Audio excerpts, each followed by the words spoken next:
your picture taken in the winner's circle with trainers Linda Rice, Jeff Odens, and Jimmy Jerkins. Get started for as little as $4.99 and get the kind of excitement that can only come with owning a winning racehorse. Visit Karakoram.com, then call 888-521-RACE and get on your way to fulfilling your dreams.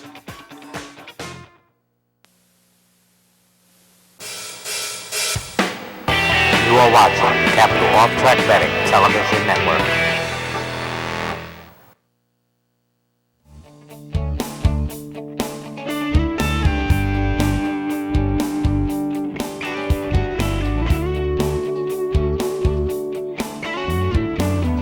Welcome to Keyword Saratoga, August 30th. Where's the time gone? Brought to you by Whitehall Stable and Karakoram Racing, so we appreciate their support. I'm Seth Merrow of Equidaily.com and Capital OTB TV, and joined as I am every Monday morning by Steve Vick from Sirius Satellite Radio's At the Races. And we also don't talk too much about your website, DerbyTrail.com, which is a great forum for racing fans where you can go and converse with other like-minded racing fans from around the country.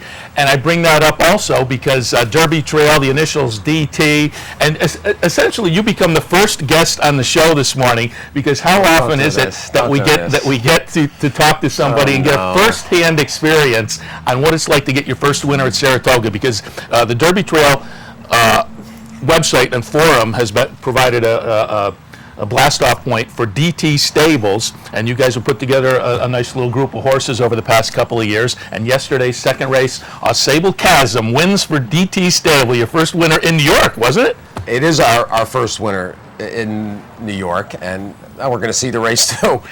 All right, at least now you won't see me blushing tremendously. This is a group of people that have gotten into racing because they love it and are, for the most part, fans and horse players that never expected to be owners in the game, let alone in the winner's circle at Saratoga. And Chuck Simon, who of course is from the area, and Gary Siaka train our horses, and they do it for virtually no day rate, and they take a higher percentage of the purse winnings as compensation, and that's how we're able to bring people in. They pay one set fee, and it's just a club, more or less. It's not a for-profit. We're not trying to pretend we're something we're not. And were you with the partners at this point as she turns into that? That's her on the lead in the yellow silks there, and I'm imaning it's lime green. It's lime green. Okay, lime and royal. Okay, lime and royal. Well, you would know better than I would, certainly. She debuted on the opening Sunday of the meet, and was down inside. Always tough for a young horse to debut from the rail, and it was overall, though, a good experience. She took a lot of clods and ran through it, kept trying, has trained very forwardly, and had an opportunity to use Miguel Mena yesterday, and I thought Miguel suited her really well, and indeed, he gave her a flawless ride. She just needed to get out of the gate clean, and we kind of felt that she had every opportunity to do exactly what she did, which was wire the field. So I can only thank Gary Siaka and his staff, Paul Barone, his longtime assistant, Rosemary, who grooms, and as I mentioned, Chuck Simon, who and I really started this in 2007. We ran Someone Loves You here twice that year in 2007. It's been such a rewarding experience, Seth. I can't begin to really express what it was like yesterday. As somebody who came here for years as a fan, and who has had the most serendipitous trip into racing media, to then, be graced with a win like this at this venue on the day where the Horse of the Year is performing, and on Travers Weekend, I can't express how grateful I am and how lucky I felt. And the people that are part of it, for them, it's an experience of a lifetime. And when you saw, when I saw their faces, this is what racing. How many partners were there? Maybe 18 or 20, and they each brought like 3 friends and family. So there was maybe 50 of us all told. And what it meant to these people, and to me, is just hard to really put into words, because these are all people that never expected, including myself, to ever own a racehorse, let alone win a race at Saratoga. And that's why this game won't go anywhere, why this game is going to continue to make its way. And she did jump out a little in the stretch, and got you hit explained that to me. left-handed. They went a little left-handed with the whip, and that just was a new experience for her. Miguel Mina saw that she was kind of looking around a little bit, not unusual for a young horse to get out front and start to gawk, and she was kind of throwing her head, looking here and there, and there she is galloping out past, never let anybody get to her. But Miguel, when he went left-handed on her, she jumped the path, and then he went back right, and she got back on the straight and narrow. Just a nice little horse that was bought at the New York bred sale in September for $5,000 originally, and this is why New York breds, #1, and this game overall, it's for everybody. And the more people you bring and the more you get them involved, this is the kind of reward that can be gleaned. And again, not to pat you on the back too much and kind of set things up, but this goes through your Derby Trail Forum, and you put horses up for people to jump on occasionally. So if people are kind of looking to jump in a game in that fashion, absolutely. Well, we got involved. We got 4 yearlings at the New York bred sale just a couple of weeks back, including one we're in partnership with David Cassidy, and it's like the idea is to get fans and players into the game, and once you get in, you tell friends and family they want to know how the horse is doing, they want to watch the races, then they want to come to the racetrack. And then they find out what this game is about and how much fun it is and just the experience of a lifetime. And that's how we'll continue to grow the game and how we'll get where we want to go after some difficult times. An experience like this will only make you bullish on racing and its future. Well, we certainly wanted to recognize that because, kind. how often at Saratoga does Mary Lou Whitney and Steve Bick, Mary Lou Whitney and Steve Bick show up in the winner's circle on the same day? So, we certainly had to. Is Mary Lou in the photo? Did she sneak in that? I tell you what. She has another Wayne Lucas winner with Mary Lou Whitney later in the day. She wasn't in our picture? No, she didn't make your picture. She didn't make it. She's got enough of her own. She doesn't have to be sneaking into DeeTee Stables winning photos. And so again, you can be offering some horses as the future goes, and people can check that on derbytrail.com. But just to get back to what we normally get into from this same race, though, from a handicapping standpoint, that race that your horse came out of the first race may turn out to be a key race because Jockey Javier, the winner that day, came back and won. Now your horse, who was 6th that day, a well-beaten 6th, came back and looked great yesterday. Wasn't that well-beaten. Let's take it easy on the well-beaten. I'm just kidding. Oh, was it 18 lengths? That's a misprint. No, it's those bad chart callers. What was interesting from a handicapping standpoint, what was interesting about her experience, she ran a lot better than people will realize. When you look at the chart and you're just glancing, you think, oh, this horse is a toss, or Gary was 0 for 19 at the meet, but with a lot of seconds and thirds. So you look at her and think, okay, she has an edge because she's making a second start. But in fact, she had to be hustled from the gate. If you went back and watched the race, watch the video, and all these videos are available to you. You watch the video and you'll see that she actually ran very well for the first half of the race. And then down on the rail, she's got stuff being thrown at her. It begins to take its toll and she backs up. Plus, if you don't let a horse settle, if you don't let them relax at the early part of a race, they then typically have less in the tank later on. We actually saw that with Rachel Alexandra and Life at 10 yesterday. They both were at each other's throats for 5/8. There was nothing for them for the last quarter mile. So that's true of 2-year-old maidens, and it's true of Grade 1 horses of the year. The other thing I thought that was telling, I didn't understand the Linda Rice horse at 4 to 5. She chased Chasey, that nice chunky monkey mama, a week before, and this race figured to be run similarly, and yet people were making Linda Rice. If Linda Rice doesn't win that race first out, you back off. Don't send it in on Linda Rice at 4 to 5. If she didn't win that first one, look elsewhere. And we went off at 10 to 1, which was a tremendous overlay. And I was actually shocked that people didn't at least merit her a better chance. Making all those friends and family very happy, probably. Oh my God! 10 to 1. Well, let's get into the rest of the week now, because of course it was a huge weekend. Yes, Travers, Rachel Alexander, and Personal Ensign, a nice stakes card on Saturday.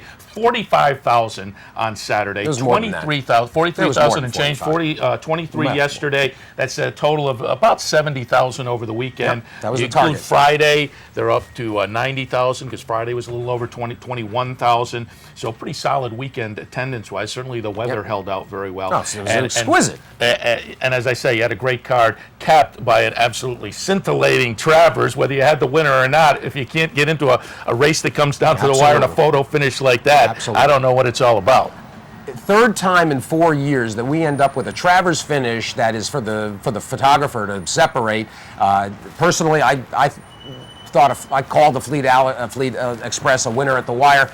I never really saw where Fly Down got to him. To me, it was pretty clear. But anyway, it's an absolute corker of a Travers and a very popular win around the racetrack. And what I mean by that, Jimmy Jerkins was absolutely taken advantage of, or I don't know if that's the right word, but Jimmy Jerkins had about as difficult a year as a trainer can have, losing Ned Evans as a client and the Moors. And no one really understood at the time why he was losing clients like that, because Jimmy Jerkins is as steady and as dependable a trainer that has a nice blend of both the old school expertise that his legendary father taught him and the new modern appreciation for training methods. And for Jimmy Jerkins to be reduced to 12 or 14 horses while other barns managed to somehow acquire 300-400 horses is really a mystery. And so I think, Seth, there was a lot of satisfaction from, I think, trainers all over the place and hot walkers and grooms and assistant trainers who were very appreciative and very happy, legitimately happy. There's a lot of false backslapping and glad-handing at the racetrack. You didn't see that with Jimmy Jerkins on Saturday. People were genuinely thrilled for him, as I am. And I thought it was just a wonderful outcome. Nick Zito's had plenty of big wins. He'll have plenty more. It's been a tough year for Nick on that front. But this was Jimmy Jerkins' day, and Javier Castellano, who's our next guest, continues his just unbelievably tremendous riding. As good as Jimmy trained the horse, Javier Castellano rode him as well or better.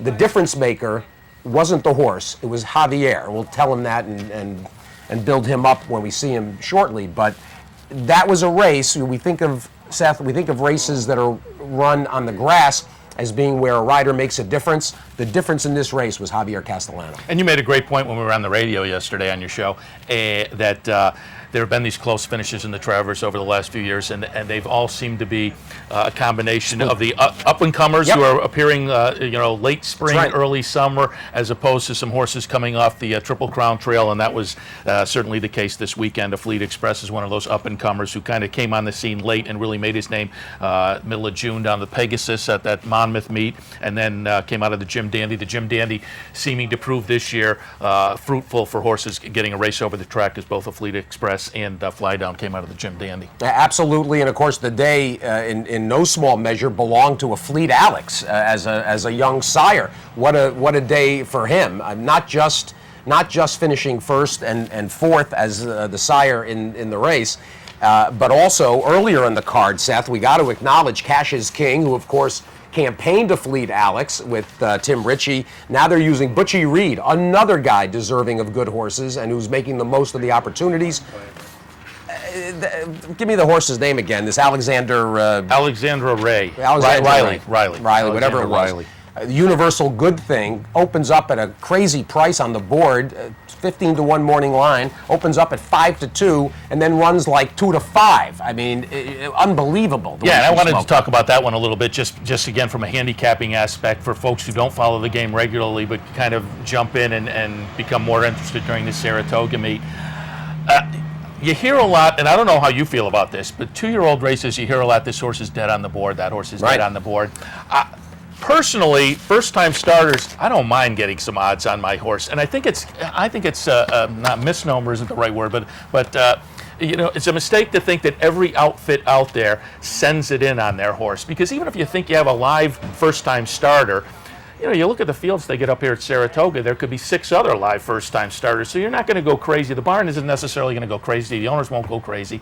So if there's a little bit of a price on a first-time starter, and it's one I like, that doesn't bother me. Dead on the board doesn't get me so much. But I will tell people, if you get a horse like this Alexandra Riley, was 15-1 on the morning line, and the horse opens up absolutely live, those are the kind, that's when the board tells me something. When horses are going in the other direction, not dead on the board, but when they're really live on the board, that's when you have to take a second look. I didn't use that one in my mix at all, the handicapping the night before, but certainly you look up at the board, you have to switch things around on the fly in a situation like that. Agreed. I'm not the biggest board watcher and board reactor as some are, but I'll tell you one thing. This horse may actually have also been not just the result of, whisper down the lane, but this horse also physically, when it made its way to the racetrack and through the crowd and then in the paddock, anybody that saw her had to be impressed. She was the size of like a 5-year-old mare. She dwarfed the rest of those juvenile fillies, and then she ran like it. She ran like a big bully, and it was stunning. The other horse, of course, we also got to mention while we're on the same topic. I mean, there was no real surprise per se because Uncle Mo for Mike Rapoli and Todd Pletcher. I think everybody, kind of had heard that this was probably Rapoli's best 2-year-old, and he's apparently got some good ones. How about his win by what, 14, 15 lengths? Yeah, that's one of those. This was the 5th race. Those were the bookends of the early pick 4. Yeah, that's one of those 2-year-old races that make the Saratoga meet. This is a horse that is certainly going to go on and have a very nice career. This year as a 2-year-old, as we've seen over the past few years, it's not always certain whether the 2-year-old's translated into 3-year-old form, but this is a horse who certainly at the rest of the 2-year-old season is going to be a player in the division. No, they come at any time. They come from everywhere, and, it was even money and all that, but, some are even money and others don't run. This one ran. I mean, and just when you see a horse just powering away like that, I mean, you don't necessarily know what's under him on the chart, but on Travers Day, 2-year-old maiden race at 6 panels, guaranteed there's some good horses in there, and he just, dominated. So this is a horse that clearly they got to be excited about, and Indian Charlie out of an arch mare, this could be any kind. I mean, he's certainly going to relish 2 turns and even ultimately might like a little bit of grass. Yeah, as I say, the way racing has gone in the past few years, 2-year-olds don't necessarily go on, but some of them do, and this may be one, we'll watch as he progresses through the rest of the 2-year-old season. As I say, I think he's going to be a player this year in the division, and then hopefully moves on to next year. Just got a few minutes left, but certainly want to touch on a couple other topics. The personal ensign yesterday. That to me, again, to go back and just take a handicapping look at the race, that was a damned if you do, damned if you don't situation, and folks could maybe take a little something away from that, looking at 2 speed horses. They were both going to have to go out there because you can't let one of them sneak away because then you may never reel them in. So they went out there and they knocked heads a little bit, and I thought Rachel was valiant in the lane. I think that early duel just took a little starch out of her. It set it up for Persistently, who, not to take anything away from Persistently, that was a great run by that horse, and a nice story too, and that Phipps McGahee pulled the upset in the personal ensign. And for folks who don't follow the game, Phipps and McGahee, the owner, trained personal ensign. So the full circle comes around. Well, I saw Shug last evening actually at Sergio's and congratulated him and got the aw shucks response. That's patently Shug. But there's people saying the stupidest things. It's time for the breeding shed. Look, don't compare her to last year. Stop with that nonsense. This is what she is. This is where she is. You can use her speed figures as the measurement. This is 1.25 miles. This was a cleverly placed test for her to see whether the Breeders' Cup Classic or the Breeders' Cup Distaff is the right spot come the fall. Now you know that you're better off pointing for the 1 1/8 Distaff, the Ladies' Classic, and you run in the Beldame and you run in the Ladies' Classic, where you'll still be the favorite. She ran a terrific race for what the race turned out to be. Unfortunately, both Johnny Velasquez and Calvin Burrell rode the race as if they were the only 2 horses in it. And instead of getting to the backstretch and kind of letting each other relax a little bit and save the duel portion for the later stages, they ended up dueling themselves 15 lengths ahead of everybody, and it was going to certainly doom either or both. And in reality, it did. This racetrack seems, on the routes, it seems to have played over the weekend whereby horses seemed to be tiring late. The track seemed either heavier down the stretch for some reason than it did than you would have thought, and that made it kind of an odd finish because they crawled home. So those that are saying things about where Rachel Alexandra is now are just misplaced. This was a case of race dynamics dooming the two obvious horses, and then one or of the others either missed Sing Six or persistently had a chance to maybe pick them off late. In this particular case, it ends up being persistently Miss Sing Six didn't run at all. She was dreadful for Marty Wolfson. But congratulations to Shug and the Phippses. That's a testimony to their breeding program and their mares that let a smoke black and get 1.25 miles. And I got to comment on the whole Rachel legacy thing. I think her legacy may turn out to be that they came back and taking some losses, she's still going to be a first ballot Hall of Fame entrant. So, maybe that's going to put the quash to some of that talk of, earlier this year, the first 2 races she lost. You heard that. It's time to retire, move her to the breeding shed. And I think we have to get over that mentality in the game that if you're not winning, somehow the reputation is tarnished. And this horse established her legacy last year. This year would have been gravy on the turkey dinner, but the losses are not going to take anything away. As I say, she's going to go on the Hall of Fame on the first ballot. None of that's material. We're at a point where you don't get the opportunity to match horses up as often. Charlotte Weber is going to join us here today and going to talk to Charlotte about ownership decisions. And it's just a matter of having these horses even around is a pleasure. And I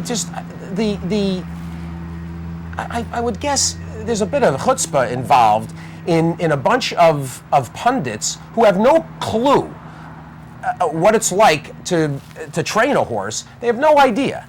And making decisions and making declarations about a horse and where it is and compared to, they have no idea. So just take the races for what they're worth and appreciate the opportunities to watch them. And you look at the career and you look at the scenario when it's finished, and you can make your evaluations then. For now, just let Scott Blasing and Steve Asmussen take care. She'll go down and be in the Beldame, and you look forward to seeing her downstate, and then get out to Churchill, and you'll see her at Churchill in the distaff. That should be quite satisfactory to race fans. So great weekend wrapped up. We have one more day, of course, later this afternoon. And don't forget, there is a $100,000 Pick 6 carryover. We're going to take our first break. When we come back, Trevor's winning jockey Javier Castellano and his agent Matt Musiker. So stay tuned. Keyword Saratoga continues.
back on Capital OTB TV. Keyword Saratoga. Steve Beck, Seth Merrow, joined happily by Matt Musiker and Javier Castellano, the team that has combined not just for a Travers victory on Saturday, but for just an outstanding meet from top to bottom that has got Javier in a pitched battle with John Velasquez for the riding title. And fellas, can't begin to congratulate you enough. Javi, as brilliant a ride as anybody is going to see in a 1.25-mile classic style race. You were the difference on Saturday. Yeah, I mean, thank you guys, thank you for having me. I mean, it was a great race, no question about it. You know, a very emotional race. I mean, we all enjoy it, especially myself, and I mean, I was very lucky in the photo finish. Well, here's the thing. Photo finishes, we're going to watch the race, and in fact, we'll come back and talk about the finish after the wire.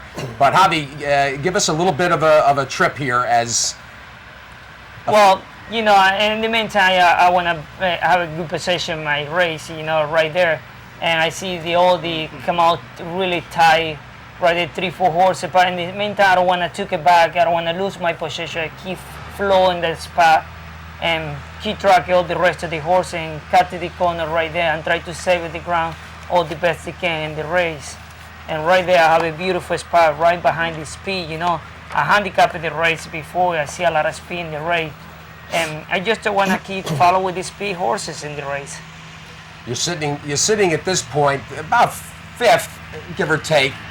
And indeed, into that first turn, this race was won and lost for a lot of horses. No doubt. Specifically, Rajiv Mirage, who is going to have nightmares about this first turn because he absolutely destroyed friend or foe's chances. In the meantime, you saved your horse's chance by being able to stay close enough so that you could then get inside here and save all the ground necessary. And when it comes down to photo finishes, those are decisions and maneuvers that make the difference. That's right. You know, I mean, and that spot I saved all the ground on the backside. My horse was very relaxed, very enjoyed the trip, and right there just to keep right in the middle of the eyes screen. open, you know, really. Hopefully they can open the rail, go through, and just to watch very careful the horse backing up a little bit. I just keep following, wait my moment, wait my time. I see the hole is open. Now I go through and I ask him. My horse responded very well right there. Here he busts through, is going to take the lead. In the meantime, unbeknownst to you at the time anyway, there's Fly Down coming a little bit more overland. Now he's going to come abreast of you. Take us down the lane. Well, right there, you know, it's a very much, you know, I keep riding. I put all my abilities, stiff my left hand. I keep riding hard and try to get it down my horse and keep by. And when that moment I see the horse right next to me, I just, you know, we both ride hard to the wire, and hopefully all the best, and hopefully we got a better result. In terms of riding down here, as you can see in the late stages, how much for you as a rider, and with this horse in particular, how much of it does he need hand riding and encouragement like that? Do you put the stick away? What portion do you make that decision? Well, in that decision, that moment, you gotta focus and ride hard. And I don't know, nothing you can do it. You have to do the best you can and ride hard, be consistent, and try to get the same breathing, the same stride, and hopefully, you know, you get it done. I mean, it's in the bubble, nothing we can do it. It's about, you know, Bob, and hopefully I have a better luck in the bubble, right in the wire, he decided to myself. The luck wasn't involved in that, Bob, because the fact is, Fly Down never got ahead of you. Not before the wire and not after the wire. And he never headed him down the stretch. You're right. Got to take a minute here and turn to you too, Matt, because getting on a horse like this and making the decisions and dealing with the trainers, there's been a real renaissance, not even a renaissance because it's more of a explosion, and here's Javier Castellano at the right age, at the right time, feeling like everything has come together. And it started at Gulfstream this winter with just some unbelievably well-timed rides on the grass. And then it started to translate into the dirt races. And from every standpoint, Javier is riding as well as anybody in the country, and it's translated into just this outstanding meet. And of course, you've got a lot to do with that as well, having to work behind the scenes. Talk about your relationship and what's gone on with Javi this last 8-9 months. Well, I think at times in any relationship, especially in this game, change is good.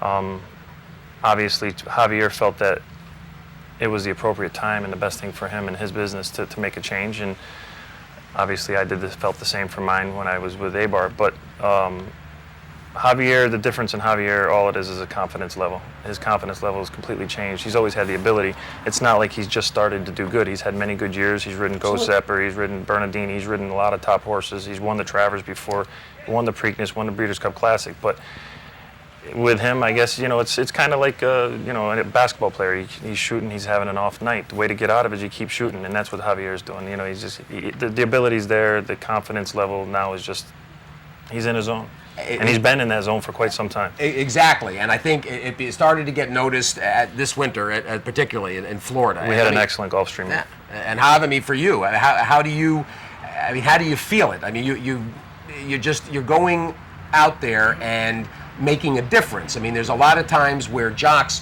are on the horse, and the best that can be said is that you hope that they're not going to get in the way of the horse's ability. You're taking the horse and elevating their performance level. Well, I just I like to go over there, have it fun, get on the horse and doing my own thing and try to handicap the race and looking forward, try to get it done my job, and we try to work hard every single day looking for the best horse in the race and try to have it fun, enjoy my moment and put it all together, and hopefully, we're looking forward. Barclay Tagg always says a good rider will take the third best horse and finish third. A great rider will take the third best horse and finish second or first. I'd like to know, Javier, how you said before the Travers you handicapped the race. We see the jocks can get on the horses, get in the gate, ride the race. But what goes on? What's the homework that goes on before a race like that? What kind of handicapping and studying do you do? And is it different before a race like the Travers as compared to the third race on a Thursday? Well, we got a better idea because sometimes we've been riding horses before and we know what's going on. Or sometimes we get on the horse in the morning. We breeze the horse in the morning. We have a better idea what's going on with the horse. And plus, when we go to the race, we prepare each other, to handicap the race, how the tactic speed in the race, and how many horses come from behind, how many horses they got the speed. And especially we keep the eyes open. The track is very important. How the track he been playing all day, if it is the speed or horses come from behind, and we put everything together and hopefully we analyze it off and try to put it. Hopefully you have good break and good position in the race, and we go from there. So is that a team effort between you guys? You pop open the racing for him before a race and really go through and look at the rest of the field as well? No. Javier, there's one thing that he's definitely prepared. He already knows what he's doing for today. He prepares himself the night before. I don't have anything really to do with that. Maybe sometimes he'll ask me something here and there, but rarely. He does what he has to do as far as the handicapping and planning out his trip and watching the video replays in the jock's room and stuff. And as far as me with the choosing of the horses, pretty much Javier lets me do what I have to do that. Now and then I obviously will consult over that. Well, on that front, you guys are Johnny Velasquez, 48 wins. You're 46 coming into today. We have a week and a day left. Premier meet, obviously, I did some research yesterday, and so far you've got the meet title at Aqueduct Spring a few years ago, Aqueduct Inner, Aqueduct Fall. So Saratoga's going to look pretty nice on the resume. Do you guys switch up the strategy at all as compared to what you would do someplace else when you're at the end of the meet and it's close like this? Is there discussions or different strategy? No, I feel as though I would speak for Javier in this position, but we haven't changed a thing. Since the time we got together to now, which is it's almost, 6 weeks. But I mean, saying we've been together now for over a year now. Over a year. Over a year. But the thing is It's been the same from the beginning. You know, we haven't changed. We had a great Gulfstream meet. We had a great Keeneland meet. We finished second at Belmont spring, summer, and then we're in here and we're second right now. We haven't changed a thing from the beginning. Keep going with what's working. Well, we hope so. There you Knock go. on wood. Now, one of the things about it, when you look at the list of wins, particularly the stake wins at the meet, I think about Get Stormy, who hasn't gotten nearly enough publicity. Tommy Bush with just Unbelievable another unreal performance. And what's interesting, and maybe this is where, Javier, your high level of riding right now is working so well. It almost seemed like your work, and of course you had won the 4-star Dave earlier in the meet, right on the front end with Get Stormy, where he does conceivably his best running, but yet on Friday in the Bernard Baruch, he happily rated for you and was willing to be put wherever you wanted him. And if that's the case, then Tommy Bush has got himself a weapon in Get Stormy, because he, I thought, raised his level on Friday, and that race has been overlooked because of the big weekend, but needs to be appreciated. Tommy Bush did an unbelievable training job with that horse. Tommy deserves. I mean, it was an excellent ride, and he got him to come back to him and relax for him. But Yep. Tommy Bush did an unbelievable job with him. He's maintained that horse. When you have a speed horse like that, and the race winds up the way it does, where in the process are you deciding, okay, I'm gonna sit back a little bit on this one? Well, I mean, I handicapped the race before, and I see one horse, he got the speed. And I mean, like say, Tommy Bush, he did a great job with the horse. I mean, he put it in the right moment right now, and the horse, he do so well. And my horse right now, he's willing to do everything, And it's a good break horse out of the gate. I mean, when he brought well out of the gate, I just let it go, and he flow his stride. And I see the horses coming out, kind of crazy, my horse there right next to. And I just take a nice light hold, and the horse responded, give me good feedback in the race, in the first part of the race. I think it was the key to win the race, because he started so beautiful and lovely galloping and tracked the other horse, and when turning for home, when asked, he responded so well. He showed two more dimensions, that horse. The distance, obviously, everybody was questioning whether he'd get the mile and an eighth, and the other thing was if he would rate, because in Canada, we rated and he didn't run any good, but people don't realize that it poured all night the night before, and it was real soft. Let me ask you guys one thing before we wrap.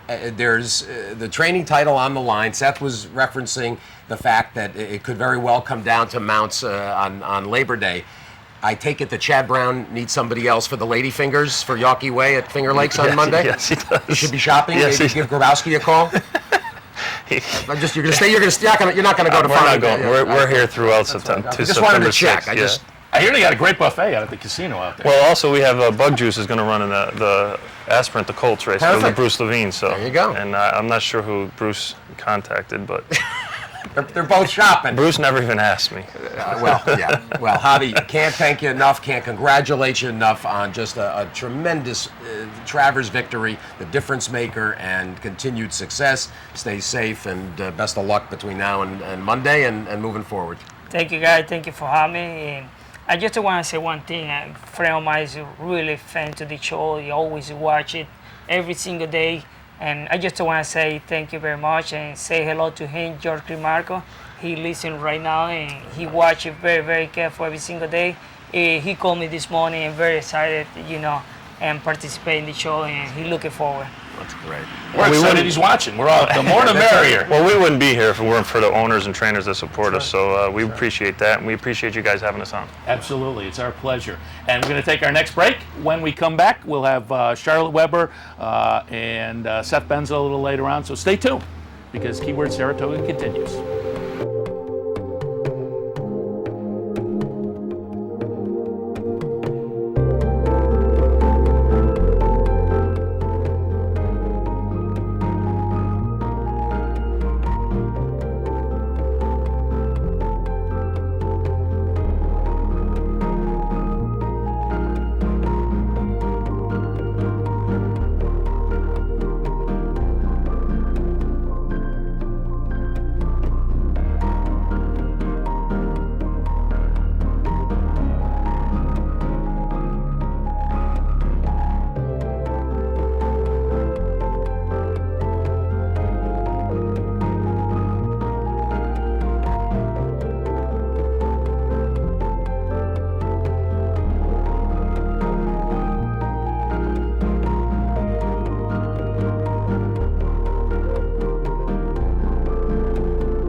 We're back at Keyword Saratoga. Steve Bick, Seth Merrow, Monday, the 6th of the meet. One more to come. Labor Day Monday, of course, as Saratoga 2010 winds down. Everybody, of course, always anxious and eager to make their mark at the meet. Certainly one owner on the scene at Saratoga for several years and regularly in the winner's circle in big races. Won a second Boston Spa on Saturday. Very pleased to welcome Charlotte Weber, Live Oak Plantation, to Keyword Saratoga. Charlotte, congratulations. Thank you, Steve. Dinah Slew and, of course, My Typhoon, the daughter of Urban C, who made a mark for Live Oak as well, won this race 5 years earlier. We're going to hopefully go back for the Diana next year with Dinah Slew. Well, Seth All Benzel. things go well. You and Seth Benzel have combined to get this filly running at a high level. You've been challenging her in a big way. Here's the race, and she really responded. She ran better in the Diana, I think, than people credited her for. I don't think she's gotten the credit she should get at all. But that's fine. Keep my odds up. Yeah, exactly. Exactly. Going to watch for the start and the familiar white jacket with the red dots and black sleeves that has seen the likes of Laser Light, Sultry Song, Solar Splendor, and more over 30 plus years on the ovals. And a nice mixture. We're going to talk about Live Oak, Charlotte, and the way in which you've pointed the farm and the stable. Some homebreds, some purchases, a nice blend, and really have done it on all kinds of horses, but particularly the grass, of course. BS approval, the Breeders' Cup Mile win a few years ago. We're actually going to have that race after this, but here's Dinah Slew, and you always enjoy when fillies and mares make their mark and get some black type. Absolutely. That's the fillies and mares are the foundation of the farm, and they're going to be the foundation going forward. That's much more gratifying, I think, when you breed a horse than when you buy one. But you have to buy them to bring in new blood occasionally.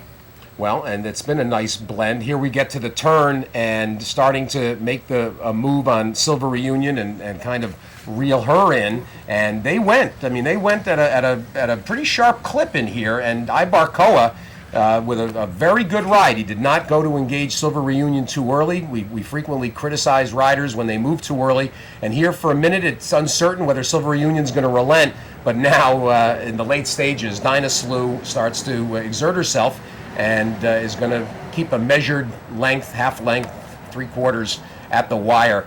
And the Boston Spa is yours. Wonderful feeling. Wonderful feeling. She's a super horse. I hope we're going to go forward with her. She pulled up out of the race. That's the good news. In good form, she knows she did well, and we're rewarding her with a little rest, and we'll move on. And Flower Bowl? Maybe, yeah. We're certainly in the picture. Certainly in the picture. Charlotte, in terms of not just race selection, but for you, trainer selection, you've over the years used a wide variety. You spread your horses around as opposed to some operations that focus in with one trainer or maybe two. In the years I've gotten to know you, Chris Clement, Bill Mott, Malcolm Pierce, Marty Wolfson, now Seth Benzel, Eddie Plisa gets horses from you. Joe Orsino has had horses with you recently. Talk about your decision process and the program and your decisions in terms of trainers particularly and how you approach it. I think every horse is an individual, and every horse needs to be looked at as its own individual. And I think certain people have a better ability to train on the grass than others. Some are better with 2-year-olds. But I think there's been a misconception. I think trainers forever have been working as public trainers, and owners have had to be private owners with private stables. And I don't think that's right. And I think that if they can take lots of owners, and they shouldn't be compromising any owner or the horses in their barn, why shouldn't owners have that same privilege? Absolutely. So that's what I'm doing. And I've watched Seth. I watched him when he was an assistant to Bill Mott. I watched him when he was assistant to Todd. He's a very nice young man, and very frankly, I thought I would be in the front of his barn, opposed to being one of many horses in the mix of some of the other great trainers or Hall of Famers, and that's why I made some moves. In terms of the program for Live Oak, and as part of the distribution of horses, certain people, I think of Satish Sanan and his goal to win a Derby.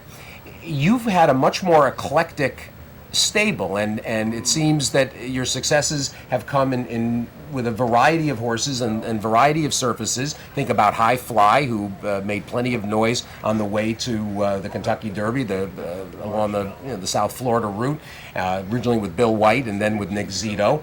Talk about your goals in the game as an owner breeder. Well, as Satish's goal is the Derby, so is Charlotte Weber's. Let me make that very clear. And the Triple Crown. I mean, that's certainly on the top of my list. But, I try to take every horse and give them the fullest ability to use and demonstrate what they have. And when I had an opportunity to go to the Derby, that's why I changed from Bill White. And went with somebody who had been to the Derby and had the experience. I think that's a very different scene than going to the races every day somewhere else. And so I was very pleased with what we did in the Derby. Nick did a good job for me. He doesn't have horses for me right now, but I think the world of Nick. He is who he is, great trainer and good friend, and I like him a lot, and someday he'll probably have more Live Oak horses. In terms of the game, the state of the game, you're on any number of trustee boards, the Breeders' Cup, New York Racing Association, and more, steering committees. Charlotte, give us, and we don't have tremendous amounts of time, I'd love to really flesh this out with you, but in your opinion, where are we as an industry? How do you justify some of the losses? Because no one's making money. How do you justify moving forward? You don't. I don't justify it at all. I'm not on NYRA's board. I'm almost proud to say that. I think the industry is in real trouble, and I think we need to put everybody on a level playing field. I think we need to start writing races that are better races than what we've certainly seen in this card in Saratoga. I think it's been very disappointing. I don't think I'm alone in those feelings, and I think we have to bring if you're as good as your leader, and if your leaders are going to give you bad stuff, you're going to not get very good results. And a strong leader will bring strong results. And I'm not making a comment about any one person at NYRA by saying that, but I think the whole industry is in trouble. And I think if they can get a medication ban, get rid of Lasix, run like the Europeans do, we'll be a much stronger horse society. The horses will be stronger, they'll be stronger on the racetrack, they'll be stronger in the breeding shed. How much, in terms of the leadership, because a lot of conversations come down to this, and Satish Sanan joins me weekly to talk about the industry on At the Races, and one of the frustrations that I think so many people who have stakeholdings in the game, there's really no one place to turn for that leadership, and there also seems to be ongoing frustrations when it comes to initiatives that get quashed from competing forces, and it seems that on a going basis we have too many individuals with just enough power to scuttle anything that might be available for the greater good. Egos, politics, happens in Washington. It's happening in the industry. I think it's a lot's about politics. Most of it stems from greed, and I think when they're looking at the greed, they're not looking at what's best for the industry. And I like Satish a lot, and I think he has offered an enormous amount. But I almost think that people that breed horses shouldn't be in the same pocket as the people that are riding races. And I just want to ask you a quickie question before we take our next break. I know Thoroughbred Times named you one of the women of influence in the racing industry earlier this year, and as a woman in racing, there's no question. Certainly at Saratoga we don't see it as much, but the rest of the year, the racing fan base, I think, skews male. Is there any ideas out there that you have that may draw females more into the game as racing fans? Not specifically. I think you just have to be more welcoming to people. I think you go to Belmont, you go to Aqueduct, it's not a very friendly, warm and fuzzy place. You go to Woodbine, it's a lot more friendly. They're a lot nicer to you. You come to Saratoga, you have something left at will call. Nobody greets you and says, this is where you go. And they do at other tracks, and I think it's sad. I think it's really sad.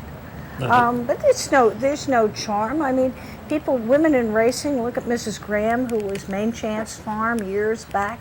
The Calumets have been in racing. There've been women in racing that have done a good job for a long, long time. Were we accepted into the Jockey Club initially? No. Did we have to pay our dues longer than other people? I would say we did.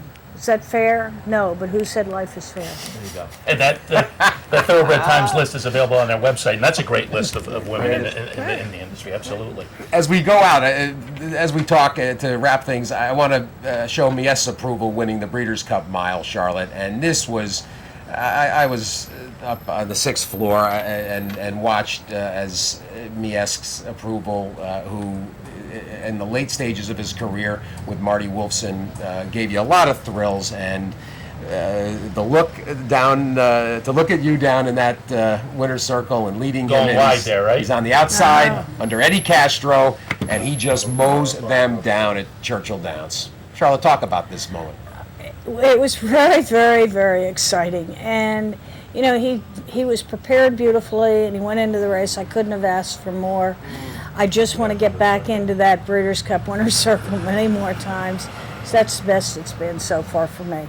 Well, it's always a great opportunity to talk to one of the game's leading owners and breeders, Charlotte Weber, joining us, Live Oak Plantation. Charlotte, thank you so much. Thank you. Thank you very much. Thank you.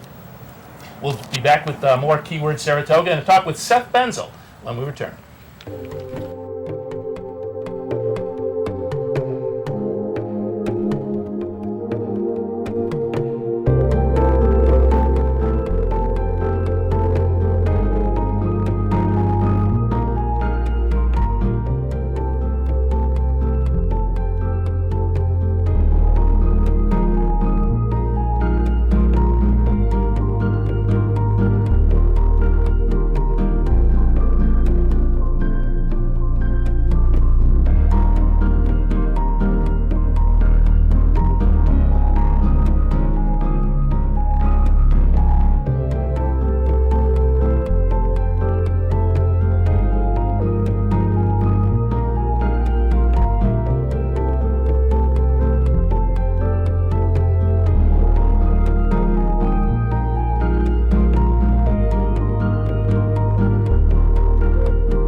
Welcome back to Keyword Saratoga. I'm Seth Merrow, joined by Steve Bick every Monday morning. And right now on the show, joined by trainer Seth Benzel.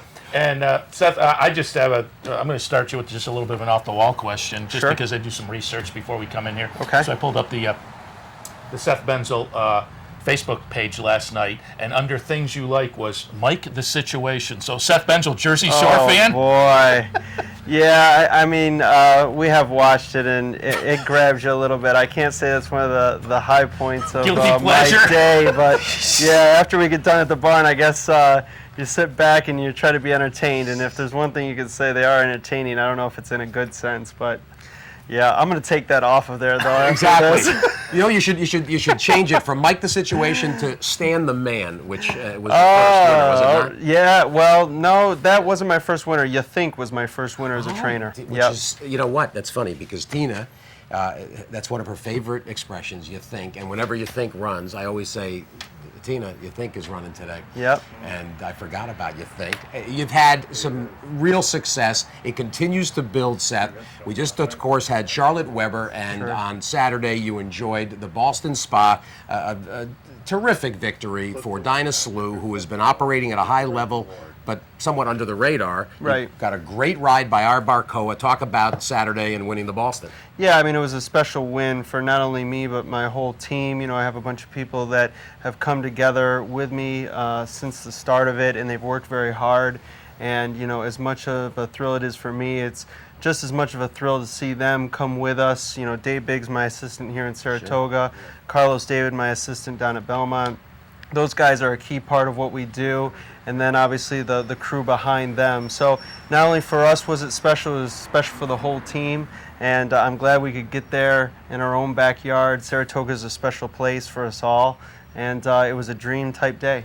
Well, certainly for Mrs. Weber, it was a welcome victory and makes her meet. One of the things that's very notable, young trainers go out on their own all the time. And of course, you had a nice resume built between assistant stints with Bill Mott and with Todd Pletcher. Right. And one thing that is really evident is that the way in which you conduct yourself has appealed to a very high quality level of owner, which means you must have impressed them along the way when you were an assistant. Charlotte Weber, Eugene Melnick, Larry Goichman amongst your clients. Right. That's a very enviable client list.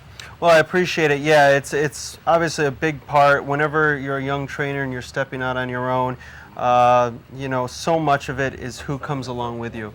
You know, who's going to be there when, you know, they know that you're doing something for the first time, but yet they trust you with something that they've invested an awful lot of time in, money, and you know, they take that leap of faith, and we're thankful that those people and more were able to jump on and say, hey, look, we saw what you did with Bill, we saw what you did with Todd, and we're willing to give you a shot. You know, if it wasn't for people like that, we wouldn't be able to do the things that we do on a day-to-day basis, and hopefully the things that we have yet to accomplish. And you started out at Finger Lakes, right? Yeah, I sure did. I grew up there. My dad was a breeder in the area, and he really, basically through his hobby, I became just really started to have a passion for the horses, playing with the foals and everything, and seeing what he was doing.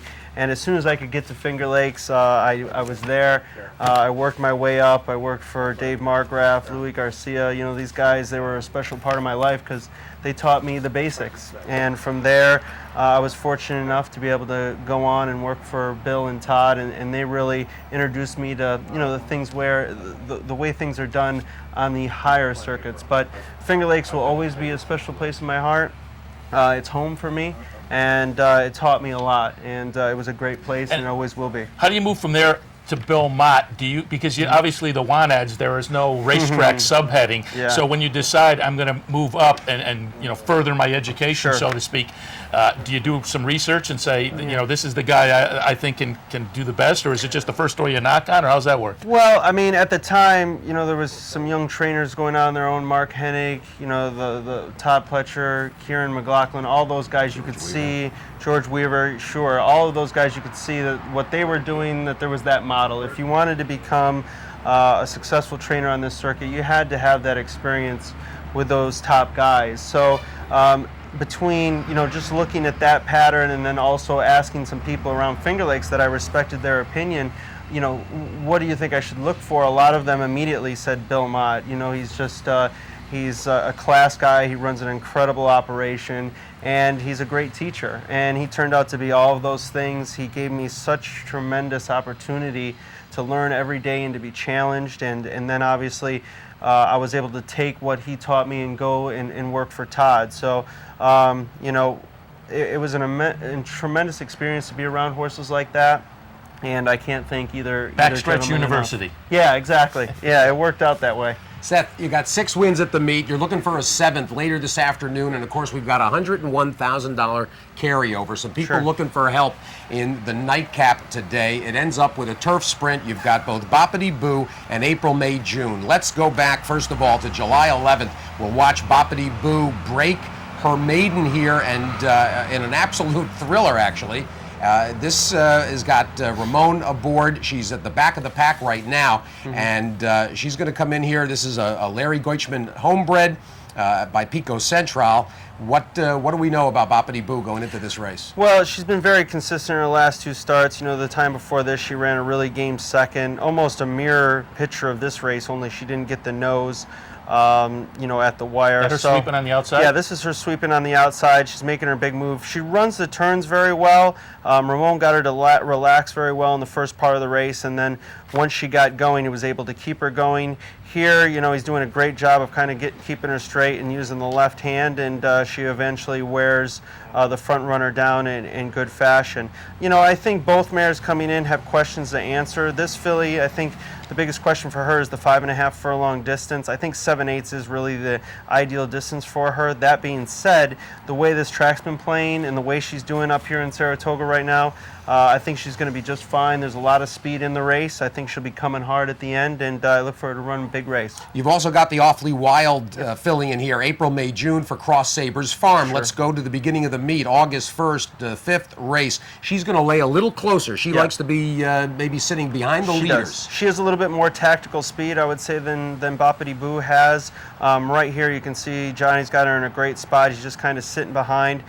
This race, we had a little help. As you can see, the horse right in front of us is kind of running interference, and a couple go wide, and Johnny was headsy and went ahead and made that inside move, which I think was ultimately the winning move. And then, quite frankly, I was quite pleased to see her kick away the way she did. I didn't really see that coming, but with this type of effort, she earned the right to step up to the other than condition, and she obviously has to meet that class test, but there couldn't be any better preparation for it than this race, as you can see, and she's trained really fantastic in the meantime. What's interesting about her, and when you get a performance like this that came not from out of nowhere, because she had signaled some readiness in that maiden 16, you gave her a big class relief, and it's nice to see a horse get to the lead and draw off, because you don't want one that gets to the lead and waits on horses.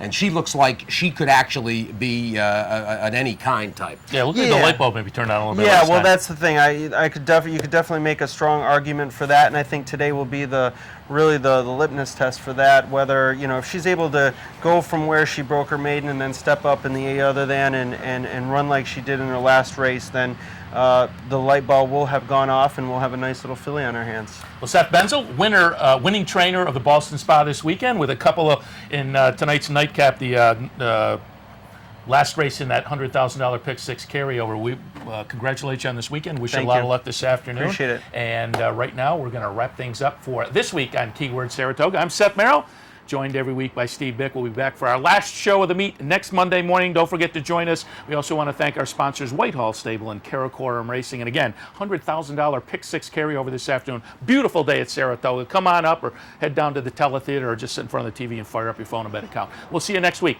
on Keyword Saratoga. For comments or suggestions, please write to the General Manager at the OTB Television Network, 510 Smith Street, Schenectady, New York, 12305.